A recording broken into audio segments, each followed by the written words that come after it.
अस्सलाम वालेकुम फ्रेंड्स, कैसे हैं? ठीक है, खैर खैरियत है, ठीक ठाक। अच्छा, वीकली कैंडल आप देख लें, फुल बेरिश है। ठीक है, वीकली कैंडल फुल बेरिश इन गल्फिंग क्लोज हुई है। अगली कैंडल है उसका रिटेस्ट किया, ये बेरिश की निशानी। ठीक है, अब दोबारा डे में आ जाओ। डे क्या कह रहा है आपको? डे के हिसाब से देखो कितनी कैंडल नीचे आई हैं। अगली कैंडल बुलिश बुलिश इनगल्फिंग बनी है, उसकी अगली कैंडल डायरेक्ट तो बाय नहीं जा सकती ना। ठीक है, ब्रेकआउट हुआ, अगली कैंडल ने उसका हाफ रिटेस्ट भी कर लिया। अब इसके हिसाब से भी बुलिश होना चाहिए। अच्छा, H4 मैंने जिस तरह कल भी बताया था कि ये ट्रेंड लाइन है, यहाँ से तो इसको सेल आना चाहिए। ठीक है, एक निशान आपको लगा कर दे कि इस तरह वापस नीचे आ सकता है। अब देखो, एक इसका ये बहुत स्ट्रॉन्ग जोन है। ठीक है, सेलिंग, ये सेलिंग जोन था, ये बाइंग जोन था। ये जगह से ये नहीं गिरी मार्केट, इसने ब्रेकआउट किया, लोगों को बाय में बिठाया, वापस ब्रेकआउट किया। अभी यहाँ पर ये बाय जोन भी था, सेल जोन भी था। लेकिन जो ई में मैं आप लोगों को समझाता हूँ, ई में H4 में फुल बेरिश है। क्यों? कि 200 लाइन देखो और ये 50 है, 50 नीचे की तरफ है, 200 ऊपर है, तो ये H4 फुल बेरिश बता रहा है। अब हो सकता है ये H1 की कैंडल यहाँ एक टेस्ट करे और मार्केट सीधा डाउन। तो जब तक 42 के ऊपर क्लोजिंग नहीं होती, हम यहाँ से सेल करेंगे, यहाँ से बाय, यहाँ से बाय, यहाँ से हम सेलिंग करेंगे। ठीक है, H4 या H1 ऊपर क्लोज होनी चाहिए। अब H1 देखो, H1 फुल बेरिश है, H4 भी बेरिश है, H1 भी बेरिश है। H4 में 200 लाइन ऊपर है, 50 नीचे है, H1 में भी सेम है। तो अब जब तक H1 H4 इसके ऊपर क्लोज ना हो और ये 50 की लाइन ऊपर की तरफ ना हो, ये बेरिश है। ठीक है, अभी जो हमने बाय किया माशाल्लाह 80 पिप जा रहा है। अभी M30 देखो, M30 भी देख लो, 50 ई में यहाँ ऊपर की तरफ हमें इंडिकेट किया, जो मैंने यहाँ से बाय करवाया 30 से 40 पिप गया, बस ज़्यादा नहीं गया।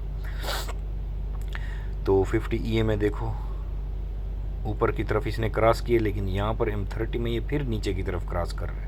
तो हिसाब वही बन रहा है कि H1 H4 इसके ऊपर हमें क्लोजिंग चाहिए, नहीं तो यहाँ से सेलिंग हम देखेंगे सिर्फ। अब M15 में आ जाओ।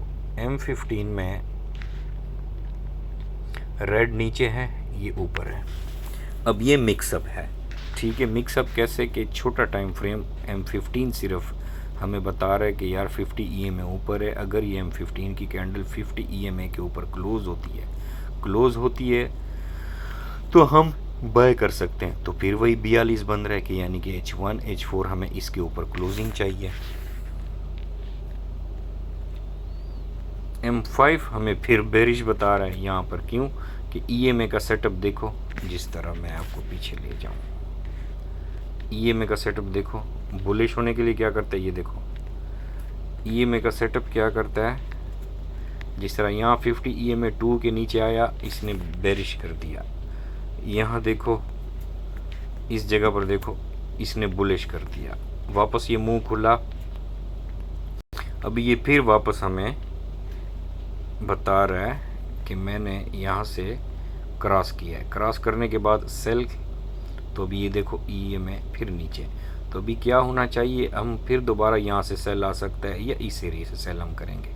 कोशिश करेंगे हम 40 से सेल करें। ठीक है, 40 45 42 इस एरिया से हम सेल करें, क्योंकि ये जोन अब ब्रेक होगा, फिर लाजमी ब्रेक होगा। ठीक है फ्रेंड्स, तो हम इस एरिया में सेलिंग कर सकते हैं, इस एरिया में बाइंग कर सकते हैं। इसके ऊपर H1 क्लोज हो, H4 तो फिर भूल जाओ सेलिंग। ठीक है, 32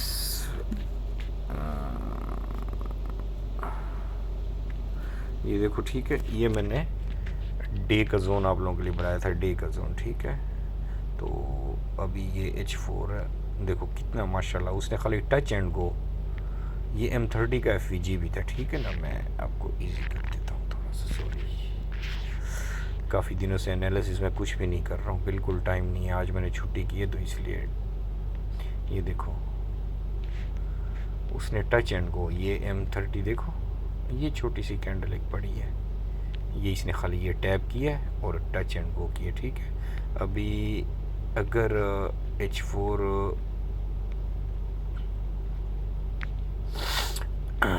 क्लोज नीचे होती है ना, तो लोग क्या करेंगे, यहाँ से बाय करेंगे कि यार अगला ये जोन है, लेकिन हम नहीं करेंगे यहाँ से बाय। क्यों? कि इसका ये टारगेट है, ये वाला जोन, समझ रहे हो, ये वाला, इसने यहाँ से उठना है बस। डब्ल्यू जहाँ से डब्ल्यू शुरू होता है ना, ये वहाँ पर अक्सर 80% चांस होते हैं वापस आती है, ठीक है। तो इसका अगला जोन ये होगा अगर ये सेल आया, ठीक है। बाकी काफ़ी दोस्त कह रहे हैं कि यार EMA और BBA में मैं बिल्कुल फ्री नहीं हूँ, थोड़ा फ्री हो जाऊँ तो फिर इंशाल्लाह करते हैं। तो मेरा VIP ग्रुप ज्वाइन करना है, 100 चैलेंज वाला अकाउंट ज्वाइन करना है, तो मुझे मैसेज करें।